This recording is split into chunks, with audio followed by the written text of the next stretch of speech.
반갑습니다.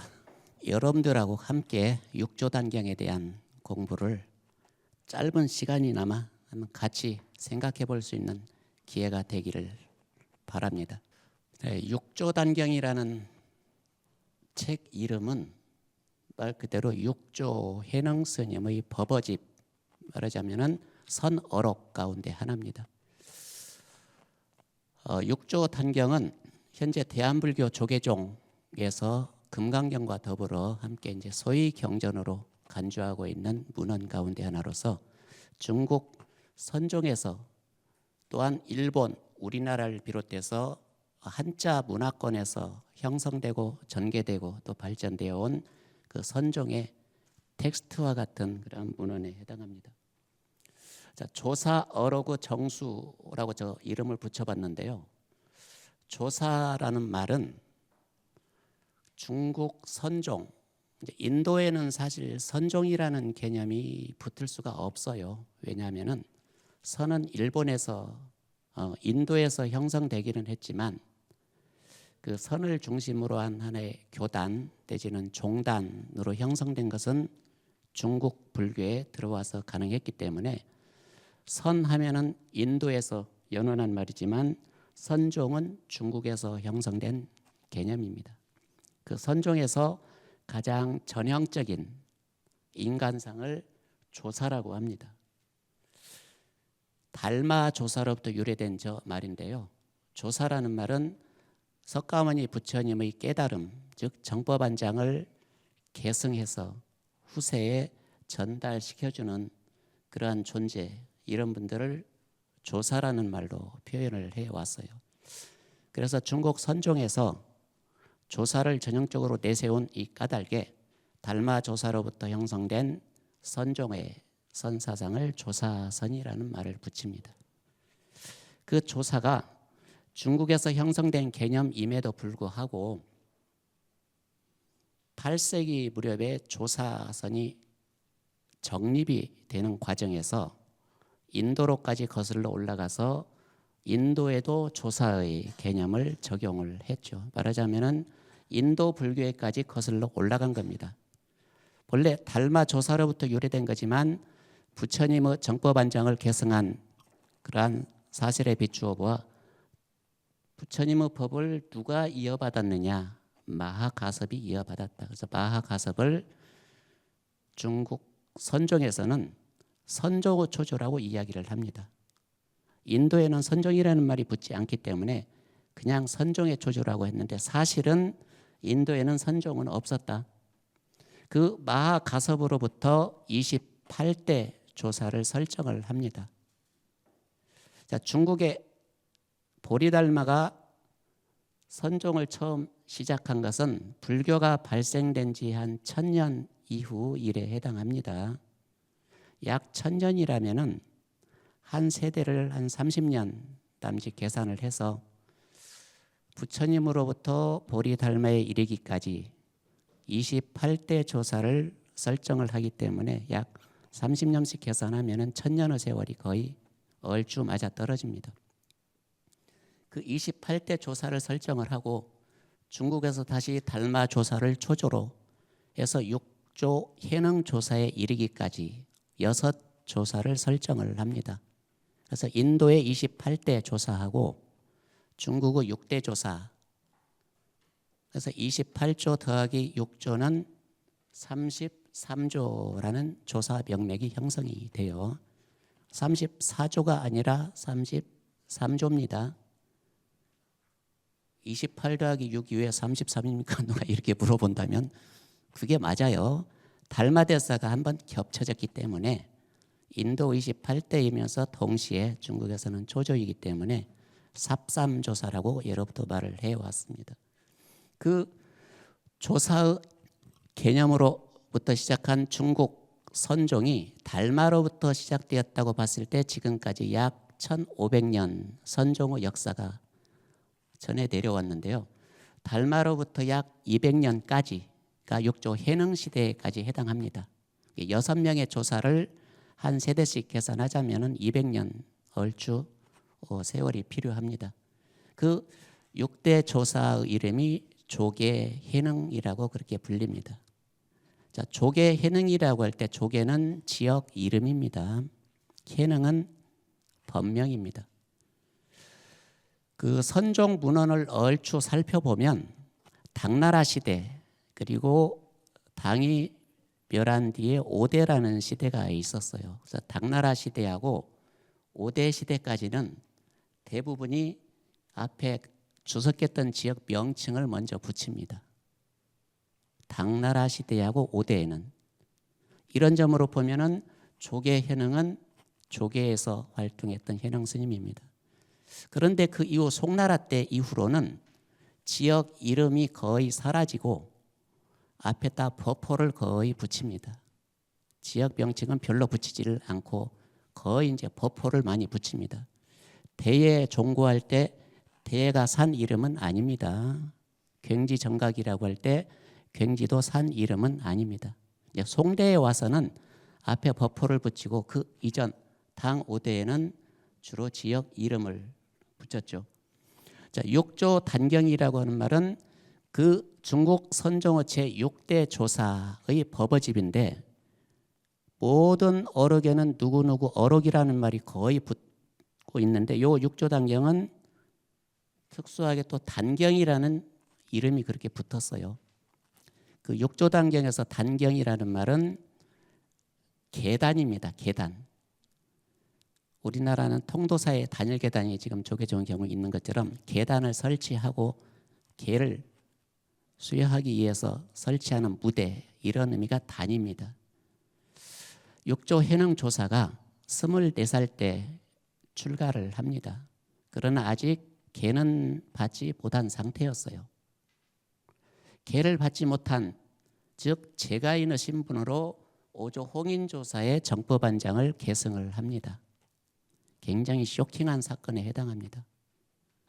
당시에 기라성 같은 그러한 훌륭한 선사들이 있었음에도 불구하고 아직 계도 받지 않는 해능조사가 오조 홍인조사의 정법안장을 받았다는 것은 사람들이 인정할 수 없는 사실이었죠. 그래서 오조 홍인조사의 의발을 정법안장을 상징적으로 표현하는 물증이 의발에 해당합니다. 부처님의 가사하고 부처님의 바로. 이 의발을 해능이 받았다고 하는 사실이 믿기지 않았기 때문에 해능이 오조 홍인조사의 의발을 훔쳐갔다.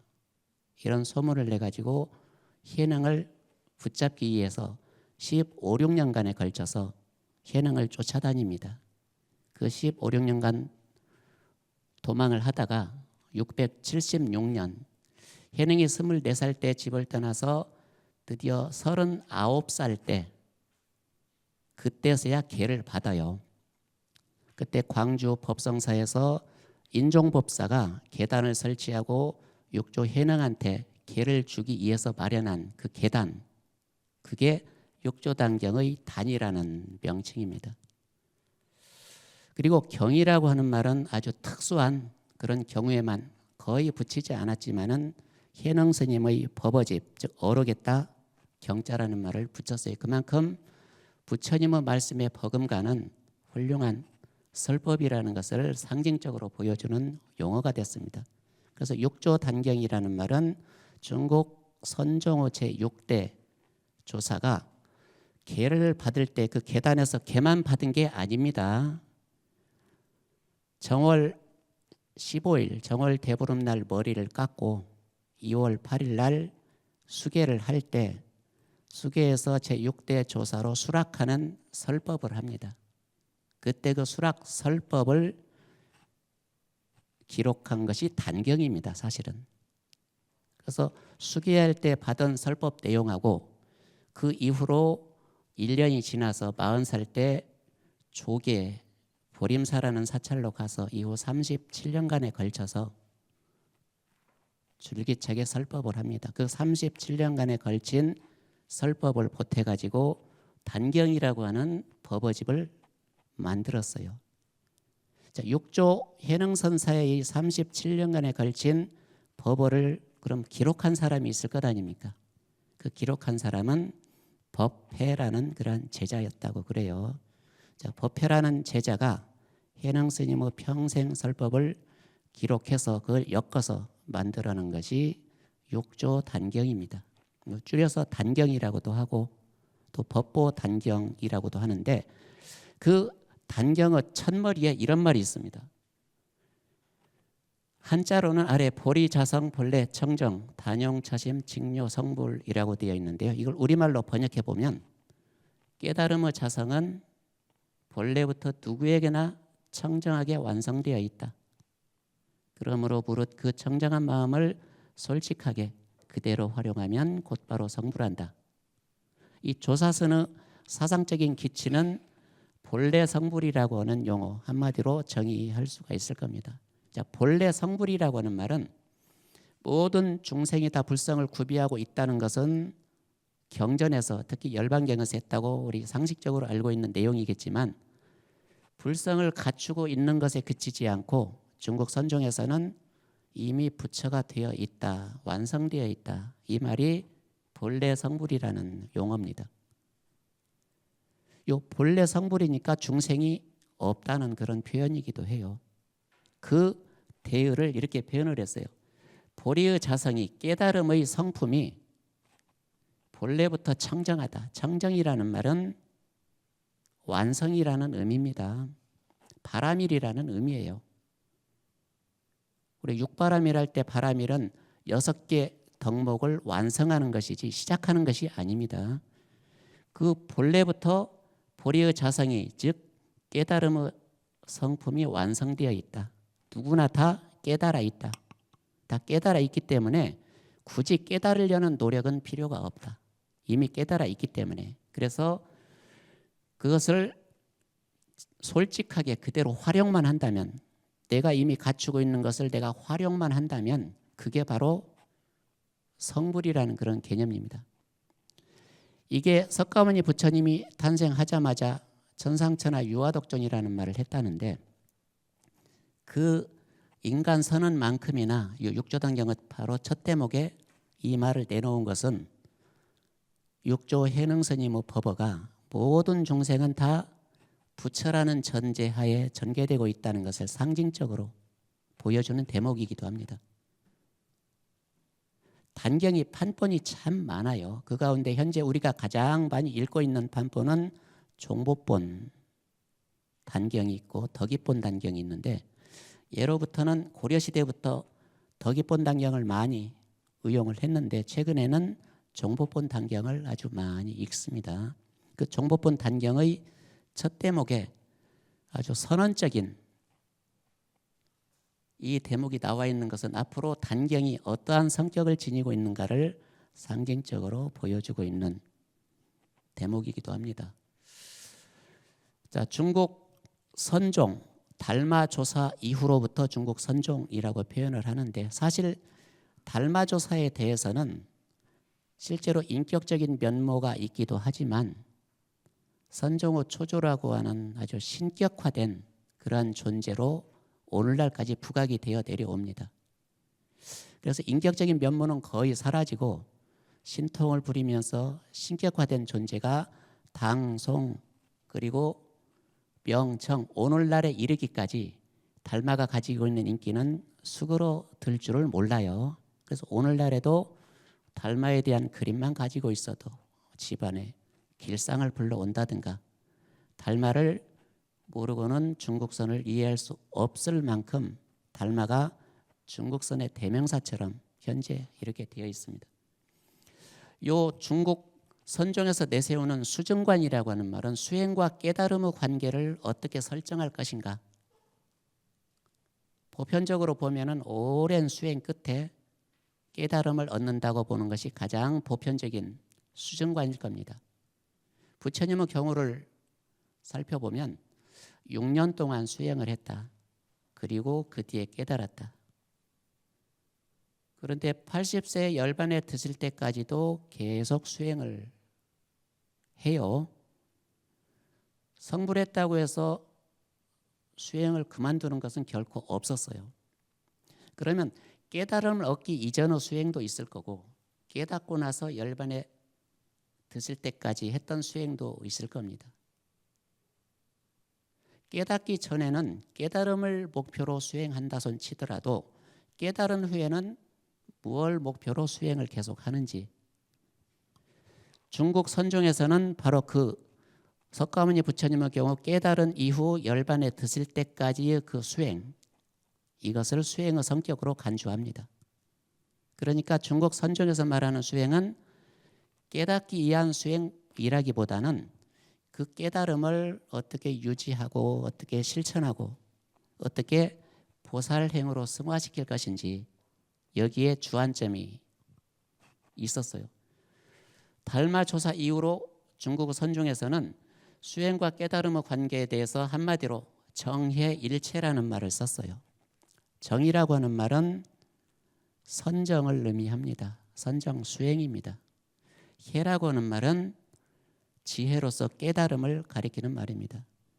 그러면 정과 해는 수행과 깨달음이라는 개념인데, 정과 해를 일체라는 말로 표현을 했어요. 일치라는 말도 아니고 일체, 한 몸이라는 말을 씁니다. 단경에서 이런 말을 해요. 수행과 깨달음은 구별이 되지 않는다. 수행하는 것이 바로 깨달음을 실천하는 것이고, 깨달음을 실천하는 것은 수행의 연장이라고 이렇게 본 겁니다. 바로 단경에서 말한 이 정의 일체라고 하는 개념은 인도 1700년 불교 역사에서는 찾아보기 어려운 개념이기도 합니다. 인도 1700년 불교 역사에서 거의가 수행 끝에 깨달음이 온다고 하는 점수 성격으로 일관되어 왔었는데, 중국 선종에서는 굉장히 다르죠. 수행한 상태라면 이미 깨달아 있다는 데서 시작이 되기 때문에 수행과 깨달음이 다르지가 않다. 그걸 설파해 놓은 책이 육조 단경입니다. 그래서 그 개념을 정해일체라는 말을 썼어요. 정해를 좀 더 명확하게 이해를 시키기 위해서 단경에서는 비유를 들어 설명을 해요. 등잔과 등불에다가 비유를 합니다. 등잔이 없이는 등불이 있을 수가 없고, 등불이 없는 등잔은 의미가 없다. 그 등불을 지혜, 즉 해라고 하는 깨달음에 비유를 하고, 등잔은 선정적 수행이라고 하는 정에다가 비유를 했죠. 그래서 등불과 등잔은 뗄래야 뗄 수 없는 관계라는 비유를 들어서 정의 일체를 설정을 합니다. 현재 대한불교 조계종에서 이러한 단경의 위상은 굉장히 의미가 깊습니다. 그런데 대한불교 조계종에서 단경을 그렇게 소중하게 간주하는 까닭이 있어요.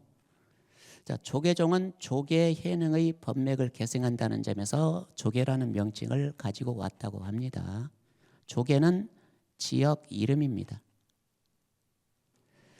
중국 그 삼국 시대 때 조조와 손건과 유비가 서로 자기네가 정통이라고 황제를 모시겠다고 명분을 내세우고 그토록 오랫동안 전쟁을 했는데, 그 조조가 세 사람 중에서는 최후 승자가 됩니다. 그 조조의 후손들이 모여 사는 집성촌을 조후촌이라고 했어요. 그 조후촌에 해당하는 지역이 조계라는 지역입니다. 그래서 조계라는 지역은 사실은 간접적으로는 조조의 조자에 해당하기도 합니다. 거기에서 조계 해능조사가 37년에 걸친 오랜 세월 동안 설법했던 데에서 유래한 명칭이 조계라는 말입니다. 그래서 대한불교 조계종에서는 그 조계대사의 법맥을 우리나라에 누가 처음 전했느냐, 그 사람을 조계종의 종조로 추앙을 합니다. 조계종의 종조를 도의선사라고 하는데, 그 도의선사보다 이전부터 우리나라에 중국어 선법을 전승한 사람이 없지는 않았습니다. 도의선사보다 한 7, 80년 이전에 범랑이라고 하는 사람, 신행이라고 하는 사람이 중국어 달마의 선법을 전승을 했지만 조계의 법맥은 아니었어요. 그 조계의 법맥을 최초로 우리나라에 전승한 사람이 도의선사입니다. 중국에서 한 37년 동안 유학 생활을 하고 821년에 귀국을 했다고 하는데, 그 도의선사가 최초로 육조 해능의 선법을 우리나라에 전했다는 점에서 도의선사를 대한불교 조계종에서는 종조로 모시고 있는데 그분이 설학도의에 해당합니다. 821년에 우리나라에 조계해능의 선법을 전승을 했는데 우리나라에서는 선이 뭔지 전혀 이해를 못 해주더라는 겁니다. 그래서 입이 아프도록 선법에 대해서 이야기를 하다가 못 알아주니까 알아듣지를 못하니까 설악산으로 들어가서 설악산에서 평생 나오지 않고 살았다. 그래서 설악도의라는 말을 붙여줍니다. 실제로 국사는 아니었습니다마는 존칭해서 도의국사라는 명칭을 붙여 쓰기도 해요. 그것이 현재 대한불교 조계종에서 성역화 작업을 하고 있는 진전사라는 사찰입니다. 도의선사는 거기에 터를 짓고 열반할 때까지 나오지 않았어요. 그 도의선사의 법을 염거라는 제자가 받고 염거도 성공을 못했어요. 도의선사의 손제자에 해당하는 보조 채징이라는 선사가 곡성 태안사에다가 터를 잡고 거기에서 처음 구산산문 가운데 가지산문이라는 산문을 연 이후로 자기 할아버지 뻘에 해당하는 도의선사를 초조로 추존하면서 가지산문이라고 하는 한 선종의 문파를 우리나라에서 열었던 거죠. 그 유래를 따서 조계라는 말은 조계해능에게서 그 법맥을 계승한 그 혈맥을 계승한 종파라는 점에서 조계라는 명칭을 활용했다고 그러는데 더 가까이로는 고려시대 보조 진울 국사가 오늘날 그 송광사 중심으로 하는 그 조계 총림이죠. 조계산 기슬그로부터 조계해능의 선법을 크게 현창하면서 유래가 되었고 또 더 가까이로는 60년대 1960년대에 드러나서 조계종과 태고종 분파했을 때 거기에서 또 따온 용어를 지금까지 활용하고 있습니다.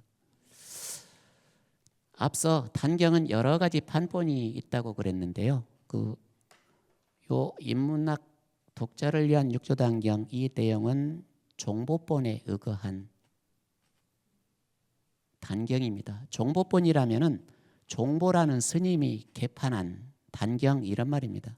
종보라는 스님이 원나라 말기 때 1291년입니다. 1291년에 그 이전에 내려오던 많은 단경의 판본들을 모아가지고 새로 판본을 하나 편찬을 했는데 그게 종보 스님이 개판한 단경이다. 그래서 다른 판본들과 구별하기 위해서 종보본 단경이라는 말을 붙이는 겁니다. 이 종보본 단경은 10개의 품으로 나뉘어져 있습니다. 물론 1년 전에 1290년에 나온 몽산 덕이 스님이 개판한 덕이본 단경도 10개의 품으로 나뉘어져 있는데 명칭은 서로 다릅니다. 자, 여기에서는 이제 종보 스님이 개판한 10개의 품명을 살펴보면 첫 번째 행유품이라는 말을 붙였어요. 이 행유품이라는 말은 육조대사가 소주 성 내에 해능 스님은 소주 지역의 산 자락에서 수행을 했었고 소주 자사가 위거라는 사람이 있었는데 위거라는 사람이 성 안에다가 대범사라고 하는 큰 사찰을 하나 지었어요. 대범사라는 사찰을 지었으니까 스님을 모셔다가 설법을 듣고 싶다 해서 산자락까지 올라와서 해능 스님한테 사찰이 다 낙성이 됐으니 내려와서 개당 설법을 좀 해주시기 바랍니다. 그래서 해능조사가 흔쾌히 수락을 합니다. 그래서 소주 성내까지 대범사에 내려가서 총 3차례에 걸쳐서 설법을 하는데 그 첫 번째 설법이 행유품의 내용을 이루고 있어요. 이 행유품은 해능조사가 회고하는 형식으로 내가 언제 어떻게 태어났고 어떻게 법을 받고 어떻게 도망을 다니고 어떻게 했다. 그래서 자기 회고하는 형식으로 이루어진 것이 행유품입니다. 그래서 행유품은 육조해능의 전기 내지는 행장의 내용을 이루고 있어요. 그래서 행유품만 따로 독립을 시키면은 해능선사가 어디에서 태어났고 어떠어떠해서 어떠한 생활을 거쳐왔는지, 물론 본인 입으로 해고를 하다 보니까 죽는 날짜까지는 이야기할 수가 없었겠죠. 그 첫 번째 설법에서 지나온 자기 과거를 돌아보는 형식으로 이야기를 하는데, 이 행유품 하나만 독립을 시키면은 경전의 형식을 취해서 앞부분에서 청법 대중을 소개를 하고 마지막 설법이 끝나니까 그 설법을 들은 대중들이 환히 봉행을 했다. 다 각자 깨달음을 얻었다는 이러한 경전의 형식을 유독히 많이 취한 모양새입니다. 그리고 반야품과 음음품까지, 반야품은 두 번째 날 설법을 한 대범사에서 두 번째 설법 내용이 반야품을 이루고 있어요. 이 반야품은 금강경에 해당합니다. 자, 반야경은 굉장히 분량이 많죠. 대반야경은 권수로 600권이나 되는 방대한 분량인데, 그 가운데 그 577번째 한 품을 빼면은 그게 금강경에 해당합니다. 근데 육조 해능조사는 금강경의 내용에 이어서 처음 발심을 했고, 금강경의 내용을 듣고 또 깨달음을 얻어요. 그래서 금강경과 아주 관련이 깊은 인연을 지니고 있는 사람이 조계대사 해능입니다. 그 금강경 사상을 단경에서 고스란히 계승하고 있는데, 거기서 마하반야 바라밀이라고 하는 요 경전 제목을 해석해 놓은 것이 반야품에 해당합니다. 마하는 이런 뜻이다, 반야는 이런 뜻이다, 바라밀은 이런 뜻이다. 그래서 마하반야 바라밀이라고 하는 경전 제목에 대해서 학술적인 설명이 아니라 해능이 자기식으로 풀어 해석을 합니다. 아주 독특한 해석이기 때문에 경전 제목을 연구하는 사람들이 한번 주목해 볼 필요가 있는 대목이기도 합니다. 그리고 음음품은 세 번째 날 법회 내용이 음음품인데, 제목을 음음품이라고 붙인 것은 그 소주 성 내에 수백 명의 사람들이 모여 있을 때 해능조사가 궁금한 게 있으면 질문을 하시오. 뭐든지 답해 주겠소. 대표로 소주 자사했던 이거가 세 가지 질문을 합니다. 첫 번째 질문은 그 당시 당나라 때 정토가 크게 유행을 했었어요. 정토하고 밀교, 선, 주로 실천을 강조하는 이러한 종파들이 크게 발전을 했었는데, 당시에 유행했던 정토에 대해서 처음 질문을 합니다. 정토 세계가 서방 세계로 가면, 서쪽으로 가면 실제로 있는 것입니까? 궁금했을 것 아닙니까? 그러니까 육조 조사는 그 질문을 받고, 정토는 내 마음속의 정토입니다. 유심정토를 이야기해요. 그리고 아미타 부처님은 내 자성, 우리의 마음이 아미타불입니다. 자성, 미타, 유심정토를 이야기하는 대목이 첫 번째 의문에 대한 답변입니다. 보편적으로 선종뿐만이 아니라 천태종이라든가 또는 화엄종, 이러한 종파들에서는 유심정토를 거의 많이 이야기를 합니다. 그러니까 다시 질문을 하죠. 아니, 경전에는 분명히 서쪽으로 10만 8천 리를 가야 있다고 그랬는데 어떻게 우리 마음속에 정토가 있다고 합니까? 그 10만 8천 리라는 것을 또 해능이 해능식대로 해석을 해줍니다.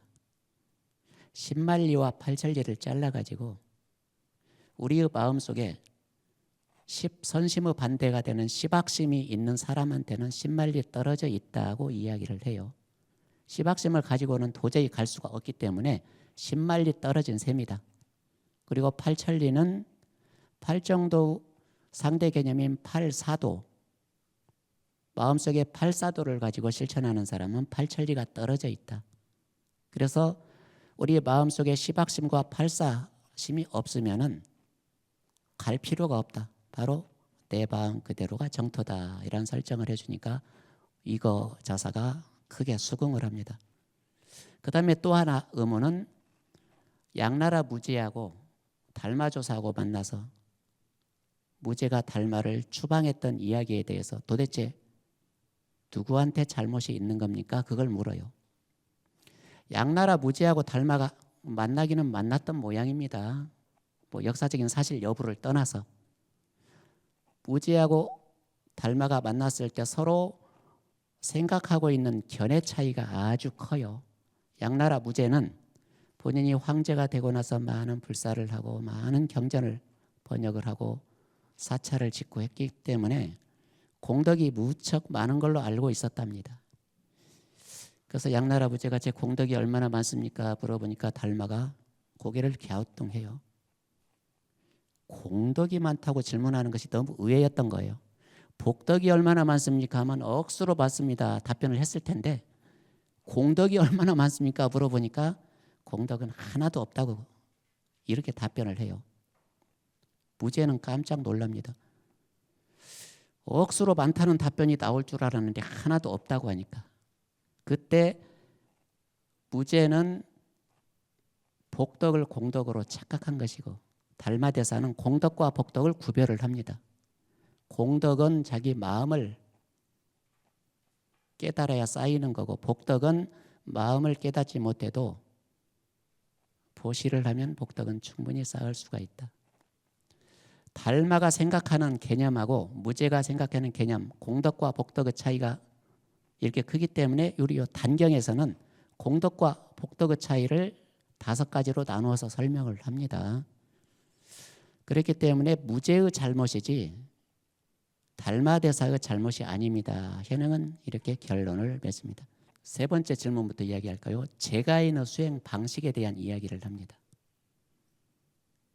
제가인들 즉 출가하지 않는 사람들은 어떻게 수행해야 됩니까? 할 때 해능조사의 입장은 제가인과 출가인을 따로 구별하지 않습니다. 제가인도 집에서 수행해도 충분히 깨닫는다. 그런데 해능조사가 제시해놓은 제가인의 수행 방식은 의외로 유교에서 덕목으로 내세우는 오상이었어요. 인, 의, 예, 지, 신을 실천하면 제가인은 그걸로 깨달음을 얻는다. 그런데 굳이 집에서 인, 예, 지, 신을 실천하면 되는데 멀리 산까지 찾아다닐 필요가 없다. 그러나 이미 산에 올라갔으면 설법을 듣고 내려가도 좋다. 그처럼 정토의 문제하고 무제와 달마의 만남 그리고 제가인의 수행법에 대해서 3가지를 질문한 내용이 의문품을 형성하고 있어요.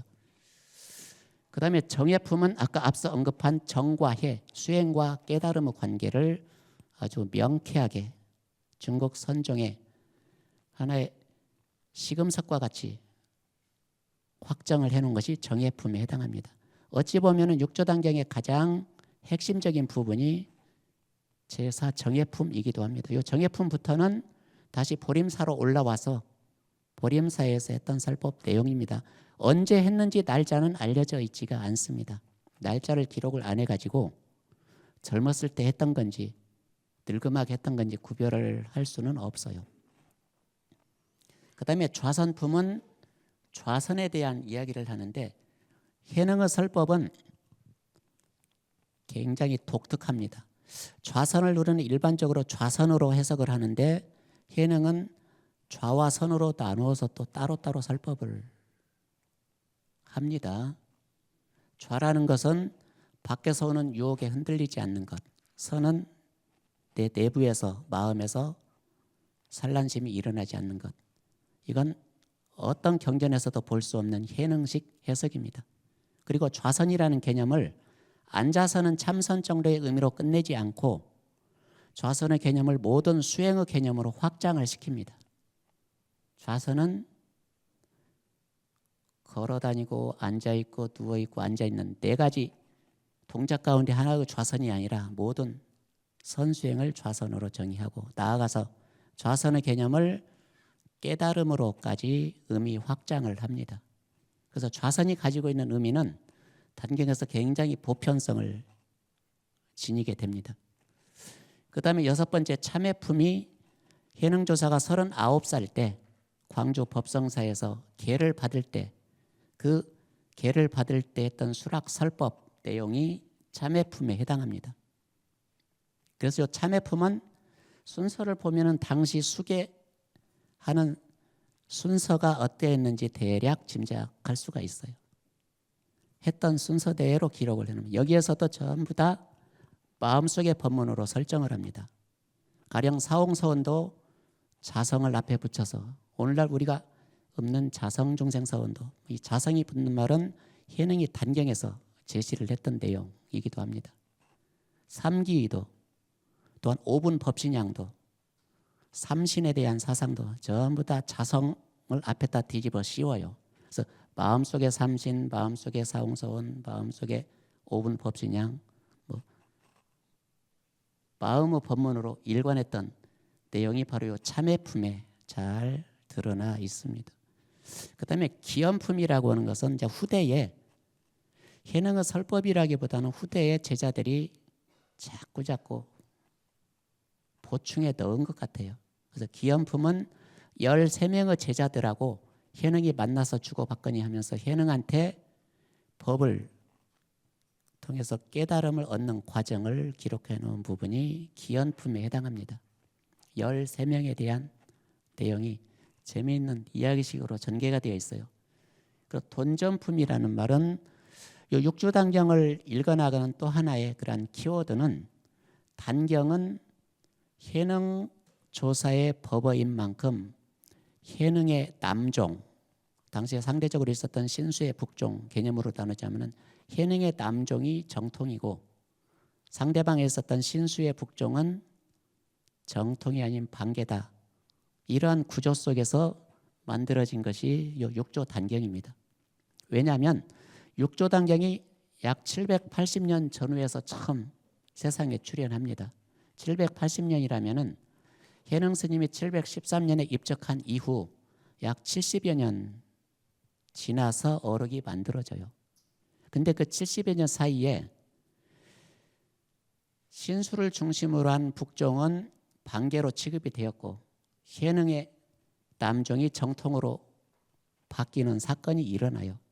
그래서 이미 780여 년을 전후해서 육조단경이라는 법어집이 나오게 될 무렵에는 북종은 거의 이제 쓰러져가는 단계고 남종이 득시하는 과정이기 때문에 남의 눈치 안 보고 남종이 정통이라고 노골적으로 강조하고 주장하는 내용으로 이 단경은 이루어져 있습니다. 그래서 단경에서는 북종 계통을 형편없이 내리 까는 내용들이 많이 나와요. 그리고 현행의 제자, 현행이 최고다.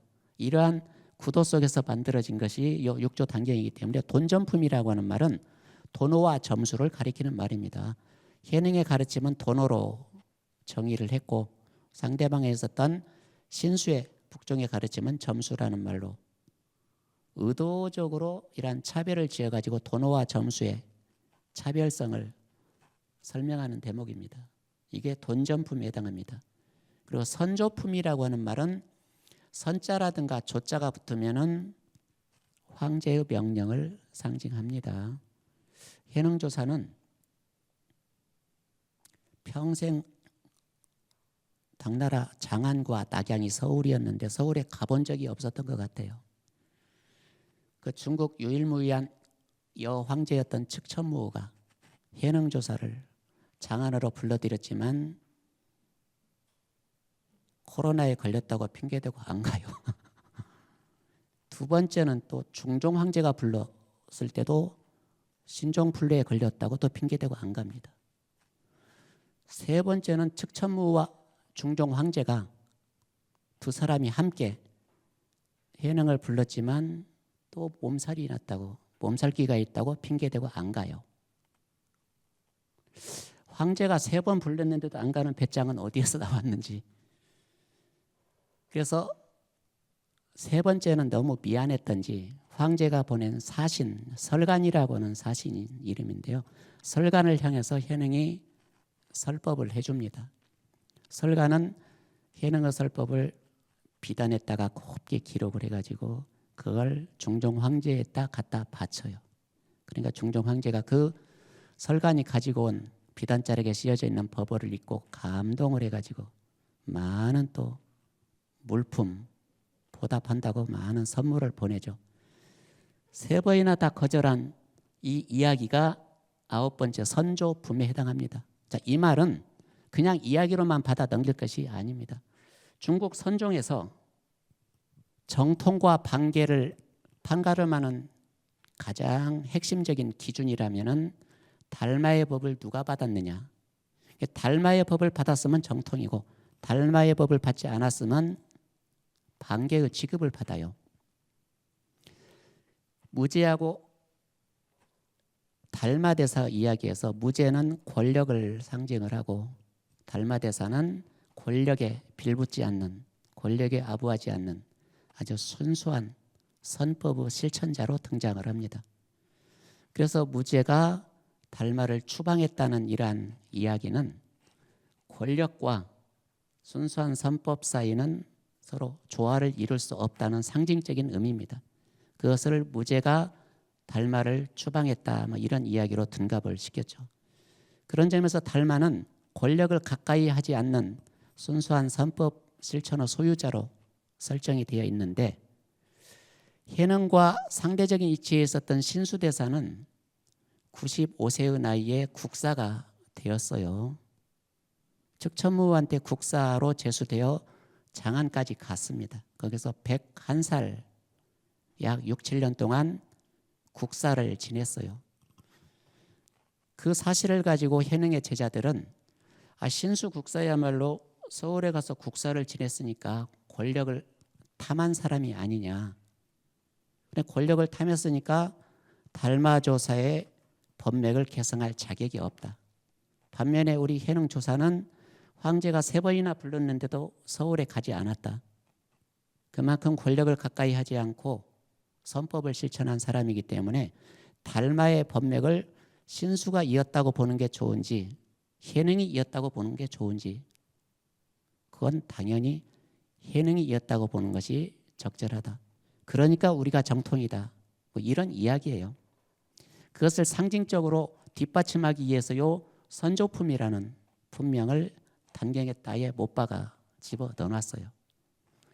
그리고 부촉품이라고 하는 마지막 10번째는 해능의 선법을 제자들한테 부촉을 하는데, 부처님의 경우는 마하가섭한테 후계자로 삼아서 그 불법을 전승했다고 합니다.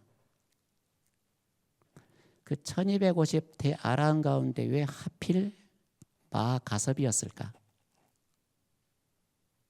석가모니 부처님은 사성평등, 그 사성계급이 만연해 있던 사회 속에서 사성평등을 부르짖은 사람이 석가모니 부처님입니다. 사회에서 사성평등을 부르짖었지만 그 당시 사회 분위기에서 성공할 수는 없었죠. 그러나 석가모니 부처님은 본인이 거느리고 있는 교단 내에서만큼은 사성평등을 실현해 보였어요. 적어도. 그래서 교단 내에서는 사성평등이 이루어졌는데 교단 밖에서는 카스트제도가 여전히 굳건한 뿌리를 내리고 있었기 때문에 불교 교단이라고 하는 하나의 교단이 교단만 가지고는 존립할 수가 없습니다. 끊임없이 사회하고 유대관계를 가지고 소통을 해야 돼요. 그러면 부처님 교단 안에는 계급 제도를 인정하지 않았지만 그 안에서 그래도 출신자들은 바라문 출신자도 있고 노예계급 출신자도 있고 크리스티아 계급 출신자도 있었어요. 그 많은 계급의 출신자들 가운데 누구를 후계자로 정하는 게 좋을까? 아마 당시 사회를 고려한다면 그래도 바라문 출신자의 사람이 후계자가 되는 게 어떨까? 이건 정설은 아닙니다.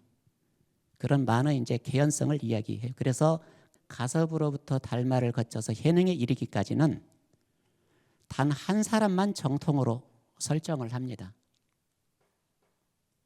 그럼 정통과 반계가 왜 그렇게 중요한가? 선종은 중국에서 형성된 종파이니만큼 중국 문화를 초연해할 수는 없어요. 중국 문화는 유교 사상이 근간을 형성하고 있는 까닭에 항상 정통의 문제가 아주 뿌리 깊게 내려온 문화가 유교의 그 정통과 반계의 문제입니다.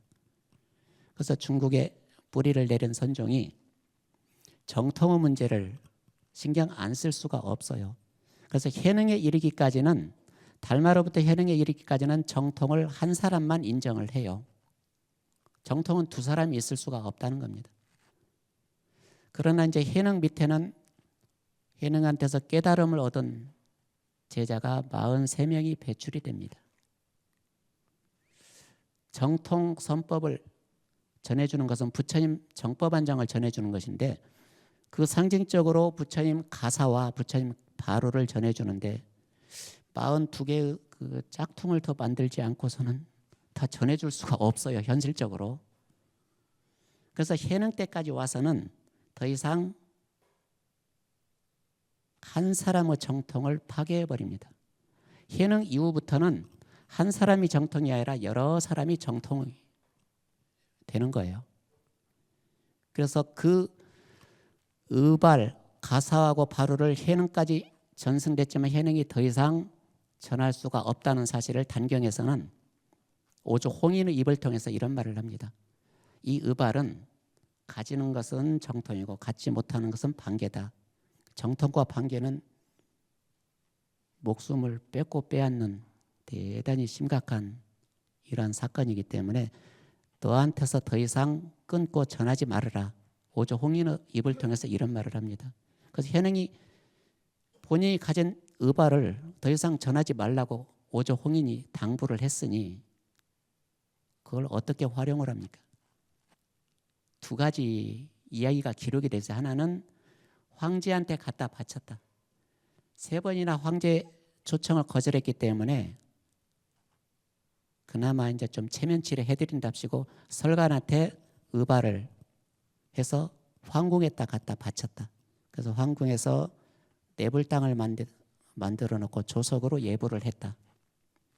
몇십 년이 지난 다음에 이것은 황궁에서 보관할 물건이 아니다라고 그래서 진국대장군을 시켜서 또 사찰했다가 다시 돌려준다는 이야기가 하나 있고, 또 하나는 해능조사가 부처님으로부터 전해받은 이 가사를 깨끗하게 세탁을 해요. 물에다 갖다 깨끗하게 빨래를 합니다. 빨래하는 과정에서 저 인도에서 어제 저녁에 방금 중국까지 날아온 방변이라는 사람을 만나요.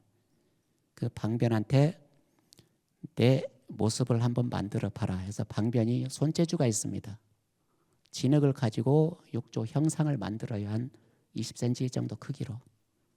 그 진흙으로 만들어 놓은 형상을 보고 해능이 모양은 겉은 나를 닮았지만 속내형은 영 아니다. 그러나 만드느라고 애썼다. 내가 선물을 하나 주마. 가사를 줘요. 방변한테. 그러니까 방변이 가사를 3등분을 합니다. 3분의 1은 그 진흙으로 만든 해능상을 감싸고, 또 3분의 1로는 감싼 그 보자기처럼 하나 더 쓰고 3분의 1은 본인이 보관을 했다. 이렇게 해서 더 이상 가사가 해능 이후는 전승이 되지 않았다고 그래요. 그것은 해능 이후로는 정통이 한 사람이 아니라 여러 사람으로 정통이 나뉘어진 것을 상징합니다. 그런데 어찌된 일인지 그 부처님 가사가 우리나라에 들어와 있답니다. 통도사에 모셔놓은 부처님 가사가 그 이야기입니다. 역사적인 사실을 건너뛴다고 해도 그 달마조사의 법을 이은 것이 정통이다. 해능이 이었다. 해능의 법을 누가 이었느냐? 그게 정통이다. 그래서 해능의 정통을 우리나라 선종에다가 심기 위해서 통도사의 그 가사가 어떻게 들어왔는지는 뭐 알 수가 없겠지만, 해능 스님이 입적한 이후에 해능 스님은 등신불로 만들어집니다. 그 등신불로 만들어진 해능의 머리를 잘라서 쌍계사에 가지고 왔다. 쌍계사에 있는 육조 정상탑은 바로 그것을 상징하는 이야기입니다. 쌍계사에 가면 육조 정상탑을 한번 보셔야 됩니다. 그런데 아이러니컬하게도 이 단경에도 이 이야기가 있어요. 육조 해능조사가 입적하기 전에 내가 열반한 이후 5, 6년 후에, 그 5, 6년이 56년인지 5년, 6년인지 5 더하기 11에서 11년 후인지는 아무도 몰라요. 내가 입적한 지 5, 6년 후에 저 동방에서 어떤 사람이 와서 내 모가지를 잘라갈 것이다 이런 예언을 해요. 그래서 그 제자들은 머리를 잘라가면 안 되니까 아주 견고하게 탑을 만듭니다. 근데 단경의 기록에 의하면 동방에서 누가 와서 그 모가지를 잘라가려고 탑을 부수다가 적발이 되어서 붙잡혔다. 결국 동방에서 가지고 가려고 했던 사건은 실패로 돌아갑니다. 그런데 우리나라 기록에 의하면 가져오는 데 성공을 해요. 누가 거기 가서 가지고 옵니다. 삼법 화상이라는 분이 중국 유학은 아니고 중국 육조 현행의 머리를 가지러 가기 위해서 갔다 온 그 성공 사례가 쌍계사 육조 정상탑에 대한 전설입니다. 그래서 육조 정상탑은 쌍계사 그만큼 육조의 법을 우리가 이어받았다는 정통성을 상징적으로 보여주는 사건이 육조 정상 머리를 우리나라에 가지고 왔다는 사건 이야기입니다. 우리나라만 그런 이야기는 아닙니다. 일본에서는 육조로 끝나지 않고 달마 대사가 일본에 와서 일본에서 죽었다. 달마의 부담이 일본에 있다고 그럽니다. 지금도 그 종파가 있어요. 달마종이라는 종파가 바로 이제 그 증거입니다. 그러니까 우리나라에서는 또 달마 가지고 양이 차지 않는 모양입니다. 달마보다 훨씬 어른이 누굽니까? 석가모니입니다. 석가모니가 부처님이 깨달음을 얻고 나서 다시 깨달음을 살펴보니까 2%가 부족했다고 그래요. 그래서 그 2%를 채우기 위해서 설산으로 다시 들어갑니다. 누구한테 공부하러 가냐면 진기조사한테 공부하러 가서 8개월 동안 진기조사한테 공부하고 산을 내려옵니다. 우리나라에만 있는 설이에요. 그러니까 진기조사가 석가열애의 스승이다. 자, 이 말은 석가열애하고 진기조사, 즉 열애와 조사를 대비시킨 거예요. 열애는 49년 동안 설법을 했답니다. 이건 교학을 열애라고 표현을 했고, 조사는 이심전심 법으로 인해서 마음을 깨치는 사람을 조사. 그래서 선이 교보다 한 끗 높다는 것을 주장하기 위해서 석가열애가 진기조사한테 한 수 배우고 내려왔다. 이런 설이 우리나라 선종사에만 있는 또 재미있는 이야기이기도 합니다. 정법본 단경의 내용은 눈여기로 보고 넘어가겠습니다. 행유품부터 기연품, 그다음에 구선적 부적품.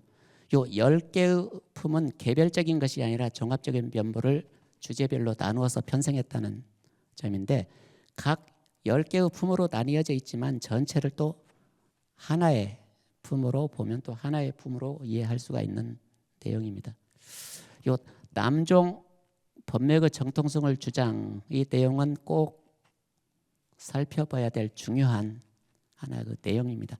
육조단경이 가지고 있는 표면적인 이유는 현행조사의 설법이다 하는 내용입니다. 육조 현행은 37년간의 설법을 했다. 그것이 단경이라는 어록집으로 나왔다. 그러나 저 속에는, 이면에는 육조단경 속에 보면은 과거 7불 명칭이 나옵니다. 그리고 인도 28대 조사 명칭이 나와요. 중국의 6대 조사 명칭이 나옵니다. 그래서 과거 7불, 7 더하기 인도 28대 조사 더하기 중국의 6대 조사 하면은 41이 되는데 달마가 한번 겹쳤기 때문에 40대 불조라고 합니다. 불은 7불을 이야기하고 조는 33조사를 이야기합니다. 요 40대 불조에 대한 명칭이 단경에 처음으로 확정이 됩니다. 명칭이 확정이 돼요.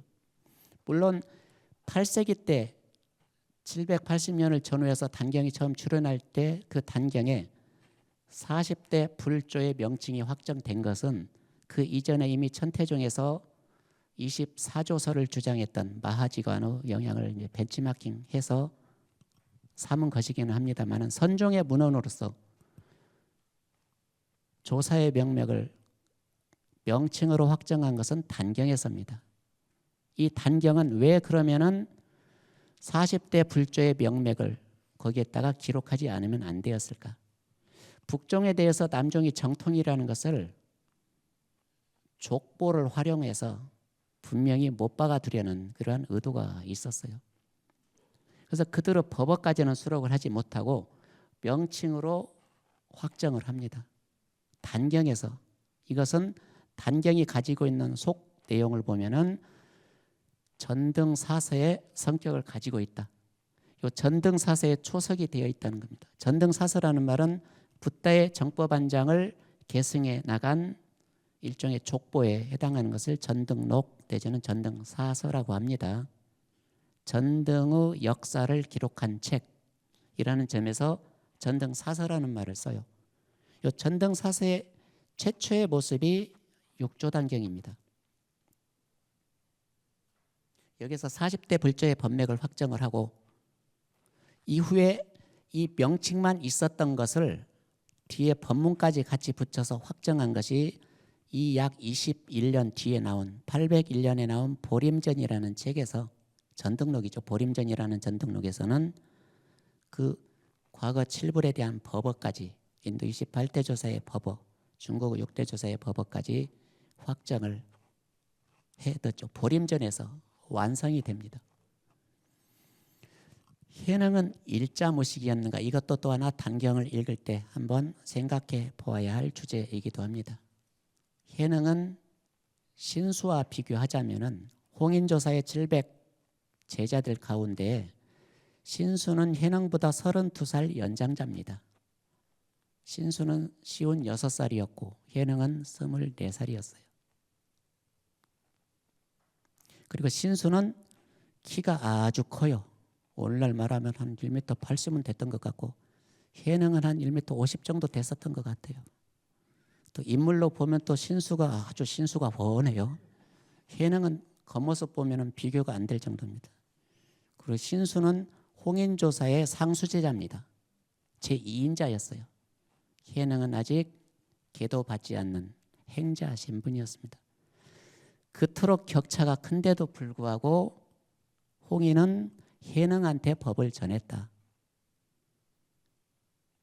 법을 전하는 기준은 기순서도 아니고 법납순서도 아니고 미모순서도 아닙니다. 오로지 깨달음을 누가 얻었느냐 이게 기준이에요. 그래서 선종에서 깨달음을 최고의 목표로 내세우는 이것을 상징적으로 현행한테 적용하기 위해서 의도적으로 단경에서는 현행은 좀 못난 것으로 모자란 것으로 표현을 합니다. 의도적으로 신수는 현행과 상대적인 개념으로 설정을 했는데도 불구하고 신수를 제치고 현행이 법을 이었다. 아주 드라마틱한 극적인 효과를 노리기 위해서 설정을 해요. 그만큼 선종에서 주장하는 내용은 깨달음이 장땡이다. 이걸 주장하기 위한 포석을 설정을 한 내용이 현행을 일자무식으로 만들어요. 실제로 현행은 일자무식은 아니었습니다. 이 단경에 보면은 많은 경전을 암송하듯이 줄줄 입에서 다 읊어낼 정도로 대단히 경전에 해박한 사람입니다. 유마경은 물론이고 금강경, 법화경, 등가경, 열반경 많은 대선 경전이 현행 입에서 제자들하고 문답해서 자연스럽게 용에 대해서 나오는 내용을 많이 볼 수가 있는데 일자무식이라고 하는 것은 그 깨달음을 얻은 사람이 법을 계승한다는 것을 상징적으로 보여주기 위해서 설정한 그러한 장치에 해당합니다. 현행은 일자무식은 아니었다. 요 참회품은 아까 모든 것을 다 자성법문, 마음의 법문을 해서 마음을 앞에다 뒤집어 씌웠어요. 그 가운데서 요 사홍사원도 마음, 그래서 자성어, 중생이 등등. 그 다음에 삼기의계도 마음속의 삼기의계. 자, 삼기의계 좀 볼까요? 귀읍을 첫 번째 부처님한테 기의하는 걸 지혜와 복덕을 갖춘 거룩한 부처님께 기의합니다. 욕구와 방염을 벗어난 올바른 교법에 기의합니다. 무의와 화합을 지향한 청량한 성단에 기의합니다. 삼기의를 해능식으로 이해했던 겁니다.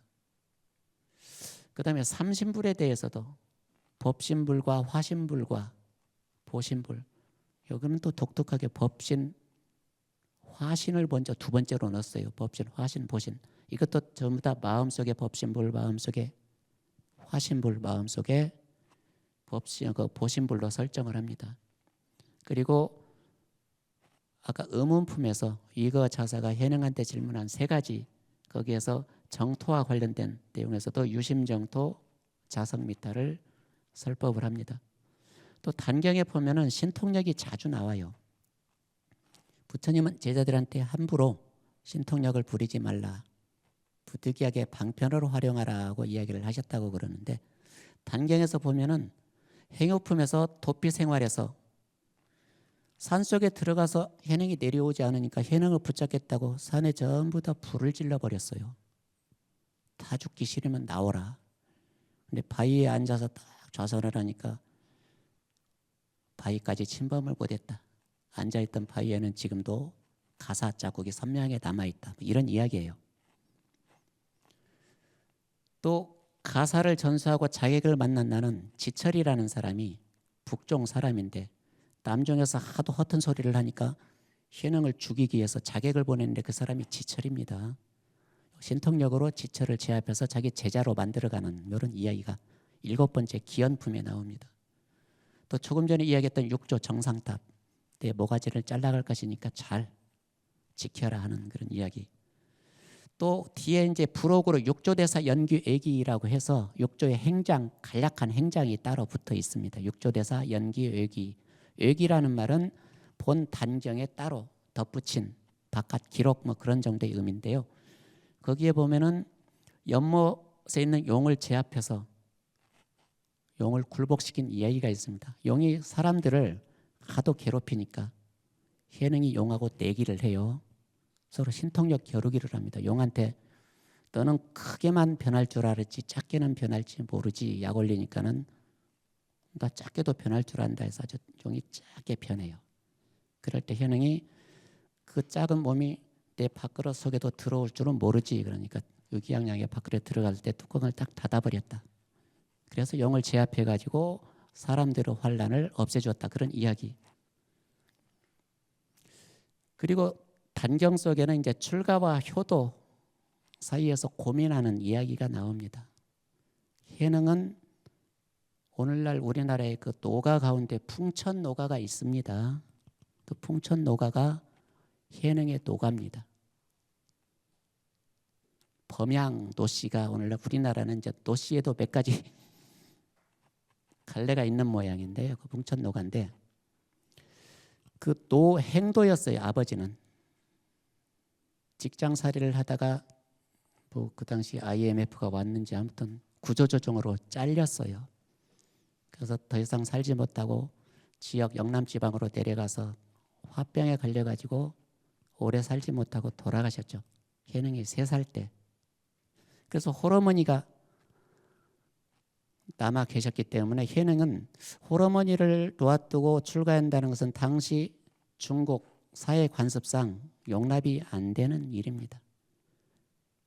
죽어서도 3년까지 상을 모셔야 되는 그런 사회에서 늙은 어머니를 혼자 남겨두고 출가한다는 것은 굉장히 특수한, 이제 선 어록에 보면은 출가는 하고 싶은데 노모라든가 홀로 계신 아버지를 두고 출가 못하니까는 이러저러한 극단적인 선택을 해서 출가했다는 여러 가지 이야기가 만들어집니다만은 해능은 그런 고민을 하고 있을 때 단경에는 그럽니다. 전생에 지어놓은 복덕의 인연이 있었던지 해능의 어머니를 잘 보살펴주는 집도 한 칸 마련해주고 쌀도 바라다 놓고 땔감도 마련해주고 걱정 말고 출가하시라 하는 그러한 독지가를 만나서 부담을 갖지 않고 바로 출가한다는 그런 이야기가 당시에 충과 효를 최고의 근본 이념으로 삼았던 그 유교 문화 사이에서 어떻게 조화를 이루어야 할 것인가 하나 일례를 보여주는 내용이기도 합니다. 마지막 부척품에서 교화 방식에 대한 모범을 제시합니다. 이 말은 해능조사 밑에 1000명의 제자들이 있었다고 합니다. 그 1000명의 제자들한테 앞으로 여러분들은 이 산에서 내려가면 각자 지역을 맡아서 한 구역 맡아서 교화를 할 텐데 그때 많은 사람들한테 어떻게 설법을 할 거냐. 오늘날로 말하면 상담 기법과 같은 하나의 원칙을 제시를 해줍니다. 그것이 요 교화 방식에서 여기에는 제가 말해놓지 않았는데요. 상대적인 개념을 이용해서 활용하라.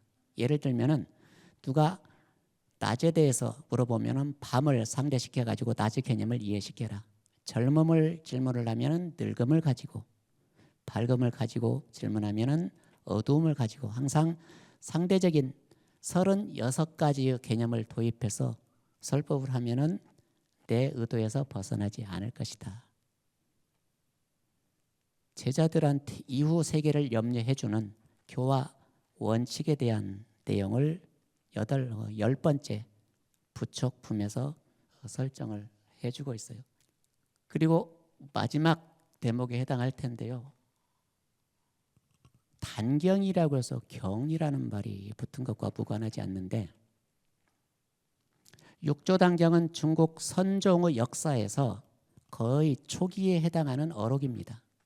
자, 당나라 때는 많은 그 유경들이 나왔어요. 이전에 남북조 시대부터 해서 유경이라면은 가장 필요한 내용인데도 불구하고 수입된 경전에 없을 때 마지못해서 중국에서 만들거든요. 그걸 유경이라고 하는데, 요 육조 단경이 나오기 이전까지는 유경이 굉장히 많이 출현을 합니다. 그런데 육조 단경 이후부터는 유경의 숫자가 현저하게 줄어요.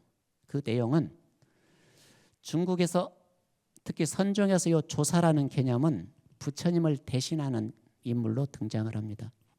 조사의 권위가 굉장히 높아져요. 조사가 앉아서 설법을 하면 그 사람이 부처님을 대신하는 거예요.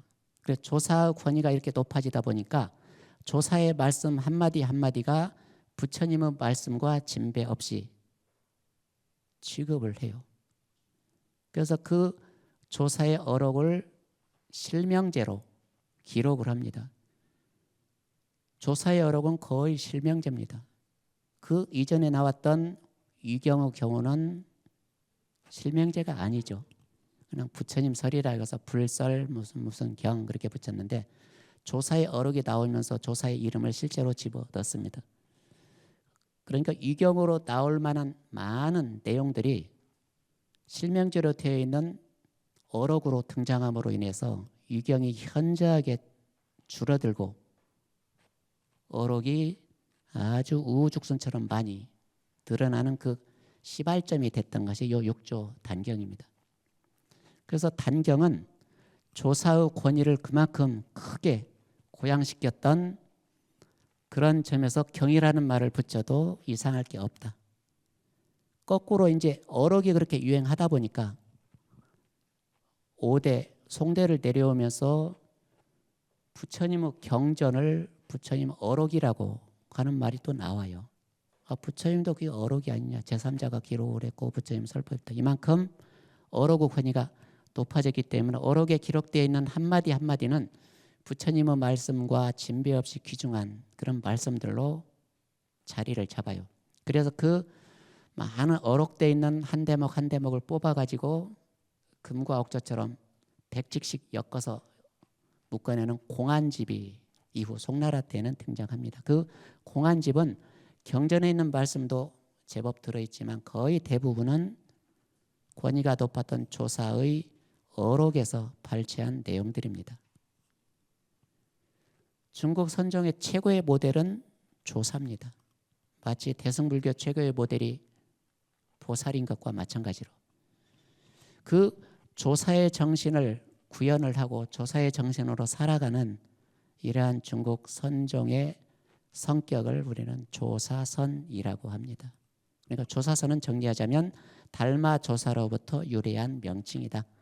그래서 달마가 파종을 하고 예능이 뿌리를 내리고 석두 마조가 꽃을 피우고 임재, 동산, 운문 이런 사람들이 열매를 맺었다. 그 열매를 우리는 따먹으면 되는 거예요.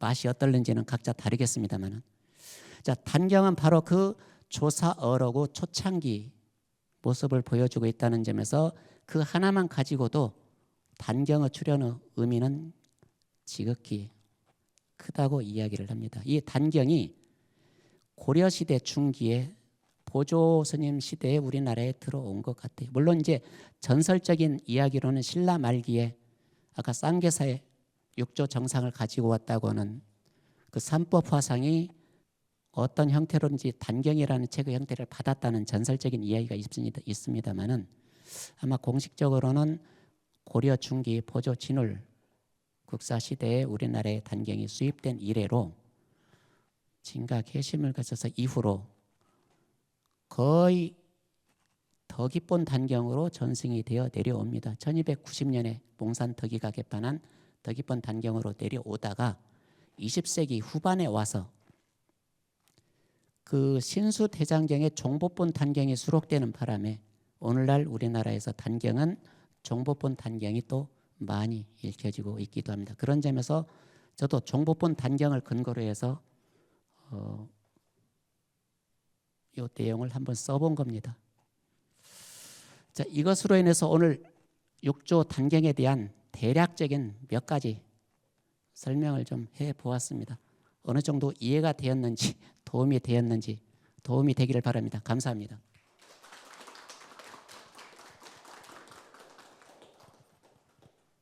우리나라에 있는 스님들은 견성이라는 거에 대해서 견성이라는 거 하고 계신다면 단박 깨달음의 견성을 하고 계신지, 아니면 평철 스님이 이야기하시는 숙면이력까지 가는 그 견성을 이야기하시는 건지.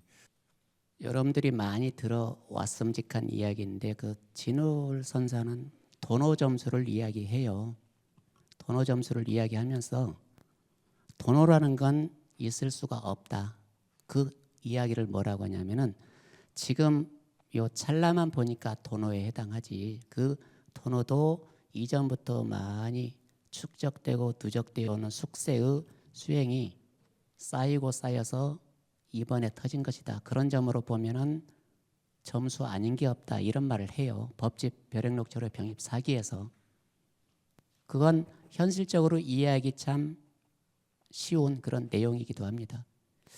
그 견성이라는 게 견불성, 견자성, 견본성을 줄여서 이제 견성이라고 표현을 했어요. 그 성을 본다는 것은 사실 우리 육안으로는 볼 수가 없죠. 마음으로 본다고 하는 그런 말인데, 그 견성에 대한 내용을 어디에서 가장 적나라하게 설명을 하느냐? 사실 단경에서 해요. 단경에서는 현행은 이미 깨달아 있다고 전제하는 입장에서 그것을 자각을 하느냐 자각을 하지 못하느냐, 그 단경에 이런 말을 해요. 중생도 깨달으면 부처고, 부처라는 이름을 가지고 있어도 깨닫지 못하면 중생이다. 그 깨닫고 깨닫지 못하는 내용은 그걸 자각을 하느냐 못하느냐, 이걸 기준으로 삼은 거거든요. 이미 본래 성불이라고 해서 깨달아 있는데 자기가 부처이면서도 부처인 줄 모르고 있는 사실. 그러나 그걸 알아차렸다고 해서 없던 게 바로 나타나는 건 아니다. 자, 이 이야기는 그 선수행 방식에서 간화선과 묵조선으로 송나라 때 12세기 중반에 확립이 됩니다. 간화선에서는 본인이 본래 성부로 존재인데도 불구하고 지금 현실은 중생으로 출발을 해요. 그러니까 중생은 깨달아야 돼요. 의무입니다. 그래서 간화선에서는 어떤 목표로라도 깨닫는 것이 최고입니다. 이에 비해서 묵조선의 수행 방식은 깨달음을 목표로 하지는 않아요. 이미 내가 앉아있는 이 자세를 깨달음이라고 간주를 해요. 그러면 깨달음을 어떻게 드러내느냐? 제대로 앉아있으면 그걸 깨달음이라고 합니다. 그래서 도식적으로 표현을 하자면 미혹한 중생에서 깨달음으로 나아가는 것이 간화선의 입장이라면, 본래 부처였다가 부처로 나아가는 것을 묵조선의 입장이라고 합니다. 깨닫고 깨닫지 못하는 의미가 중국 선종에 와서는 본래 성부를 근거로 하고 있다는 점에서 인도적인 사유 방식과는 굉장히 차별성이 부각이 됩니다. 그 차별성을 가장 적나라하게 제시해주고 있는 것이 앞서 언급한 정해일체입니다. 이미 깨달은 상태에서 하는 수행은 깨달음의 실천. 그런 점에서 그 이후 해능의 사상을 이어받은 마조 도일 뭐 이런 분들은 수행은 할 필요가 없다 그런 말을 해요. 도불용수라는 말이 그 말인데, 그때 수행은 할 필요가 없다 이 말을 오해하면 안 됩니다. 깨달으려는 수행은 할 필요가 없다 이런 말이에요. 깨달아 있기 때문에 깨달음을 활용하고 실천하기 위해서는 꾸준히 더 노력을 해야 되는데, 그게 이제 수행이라고 보는 거죠. 그 수행은 깨달으려는 수행이 아니다. 마치 부처님이 35세에 성도하고 나서 입적할 때까지 계속 수행을 했는데, 그 수행은 깨달으려는 수행이 아니었던 것에다 비유를 합니다. 그 깨달은 문제 하면은 뭐 정해진 답이 딱히 나오기가 부쩍이나 어렵고, 서로 이야기하다가 보면은 어디로 들어가는지 결론이 나지 않는 경우가 많은데, 그런 이야기는 개별적인 개인적인 그런 이야기로 돌리는 것도 하나 방법일 수는 있을 겁니다. 예, 질문 감사합니다.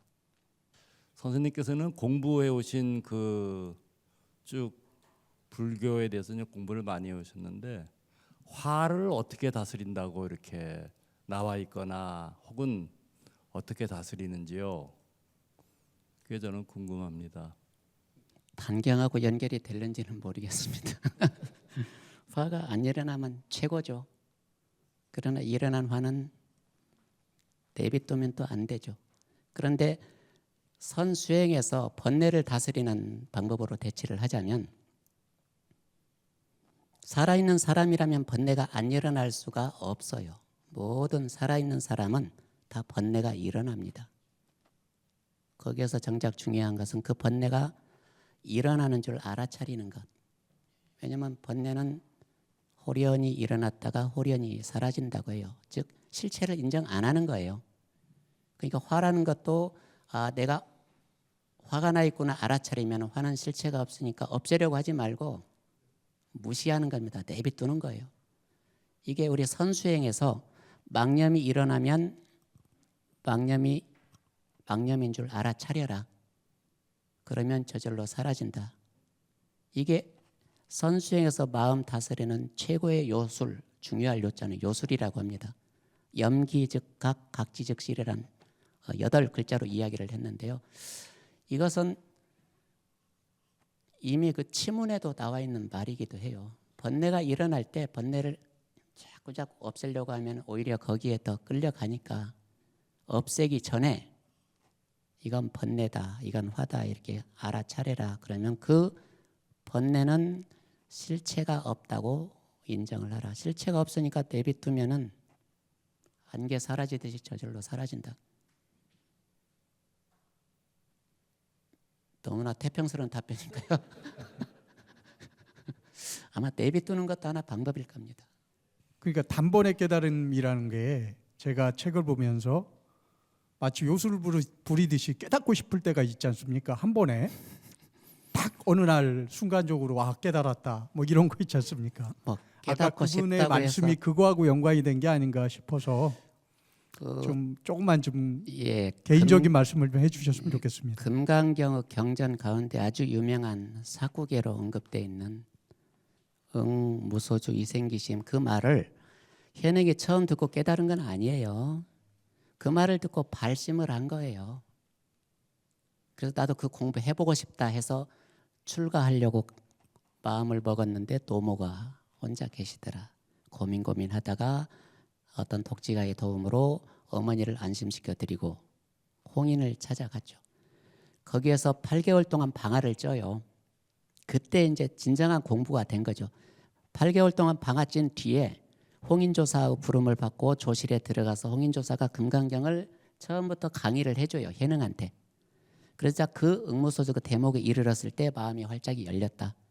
그때 해능은 자기 마음이 열린 이후에 자기 심경을 5가지로 설정을 했었죠. 자성이 이럴 줄 어찌 알았으려고 단경에는 그 5가지 자기 심경 토로하는 내용이 나옵니다.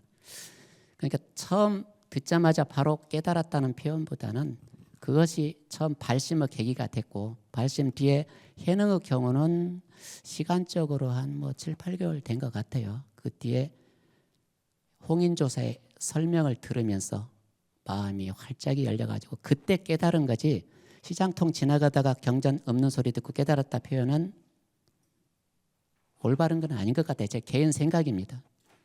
아무튼 그게 계기가 되었고 그의 깨달음으로 연결되었다는 것은 단경의 기록에 의하면은 아마 금강경이 결정적인 계기가 되었던 것은 부정할 수 없는 일입니다.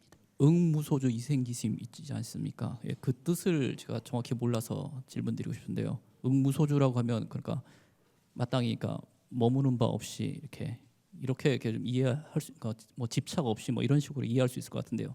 이생기심이 그 마음을 낸다라고 해석해야 됩니까? 아니면 그냥 그 마음이 뭐 일어난다. 그러니까 이렇게 능동적으로 마음을 내는 겁니까? 아니면 그냥 자동적으로 마음이 일어나는 거를 표현하는 겁니까? 예, 응무소주하고 이생기심의 관계를 서로 바꾸어서 해석하는 방법도 있어요. 응무소주는 이제 집착하지 말라 이 말입니다. 주라는 말이 금강경에는 집착이라는 의미로도 쓰이고 머무른다는 2가지 의미로 쓰여요. 그래서 응무소주는 집착하지 말라. 이생기심은 그 마음입니다. 기심이 일으킬 기자가 아니라 그 기자 기심을 발생시켜라 하는 말이거든요. 근데 그 기심이 뭐냐? 이 기심이라고 하는 말은 아까 저 첫 대목에서 언급했던 것처럼 보리자성 본래청정 모든 완성된 깨달음은 우리 마음속에 다 구비되어 있는 바로 그 마음을 기심이라고 해요. 누구나 다 갖추고 있는 그 마음. 이게 집착이 없는 상태에서 그 마음을 내라. 반대로 바꾸면은 그 마음을 일으키는데 마음을 일으키고 나서 더 이상 집착하지 말아라. 오히려 넉자를 순서를 바꾸어서 해석하는 것이 훨씬 더 명쾌하게 다가올 수도 있을 거예요. 어떤 일이 있을 때 항상 사물에 부딪히면 어떤 우리가 마음이 일어나요. 그 일어난 마음에 대해서 집착하지 않기는 수행의 정도, 수련의 정도에 따라서 뭐 천차만별일 겁니다. 어떤 일을 시작했으면 그 일에 대해서 열심히 노력은 하지만 집착은 하지 말아라. 집착을 하는 것과 노력하는 것은 전혀 구별을 해야 됩니다. 집착이라고 하는 것은 경전에 의하면은 보답을 바라는 것. 많은 해석 가운데 하나는 이겁니다. 보답을 바라는 것. 남한테 보시를 하고 나서도 내가 이걸 보시를 했는데 어떤 대가가 없을까? 이건 집착이라고 했어요. 보시를 한 상태에서 그 대가를 바라지 않는 것. 이게 이제 집착이 없는 무주심이라고 설명을 했습니다. 아마 앞뒤 꼭지를 서로 바꿔서도 한번 해석을 해보고 어떤 일을 시작했으면 집착하지 말아라. 그 집착이 없는 상태에서 마음을 일으키라는 그런 말은 집착이 없는데 어떻게 마음을 일으키냐. 집착하지 않고도 우리 할 일은 너무나 많죠. 다양하죠. 다만 그것을 자식을 키우는 데 있어서도 집착하느냐 안 하느냐는 자식을 소유물로 생각하면 집착이 될 거고 개인적인 인격을 존중해 준다면은 뭐 집착으로부터 벗어날 수 있는 하나의 여건은 마련될 것 같습니다. 그 경문의 해석에 대해서는 다양한 해석이 가능하기는 합니다. 그 해능이 응무소주 이생기심 이건 다른 말로 바꾸어 말하면 공입니다. 해능은 공을 깨달은 거예요. 한마디로 말하면. 달마로부터 해가 안심법문도 공에 대한 이야기고 해가에서 승찬으로 참여하는 것도 공에 대한 승찬하고 도신도 공에 대한 그 6대 조사들의 깨달음 인가하고 인정해주는 내용이 보면은 전부 다 공으로 일관되어 있어요. 전부 다 공이에요. 사실 달마대사의 스승은 반야다랍니다. 반야다라는 반야에 통달한다 이런 말이거든요. 반야에 통달한다는 말은 공이에요. 그게 달마대사를 중국에서 기록할 때 저 마음을 허적한 경지에 두었다 그런 표현을 했어요. 마음을 허적한 경지에 두었다. 공을 허적한 경지로 표현을 했어요. 아마 공사상은 뭐 대성불교의 가장 기본적인 사상이기도 합니다만 선수행에서도 공사상은 저변을 이루고 있다는 것은 뭐 다를 바 없습니다. 그래서 응모소주 이생기심은 앞뒤 꼭지를 잘 맞춰 보면은 집착하지 말 것, 그러나 발심을 할 것, 발심하되 집착하지 말 것. 서로 바꿔서 보면은 공을 이야기. 공은 다른 말로 연기입니다. 연기. 한 글자로 말하면 공이지만 두 글자로 말하면 연기입니다. 세 글자로 말하면 무집착 내지는 무분별을 공이라고 해요. 네 글자는 여러분들이 한번 만들어 보시기 바랍니다. 뭐 5글자도 가능할 것 같아요. 자, 이것으로 답변 마치겠습니다.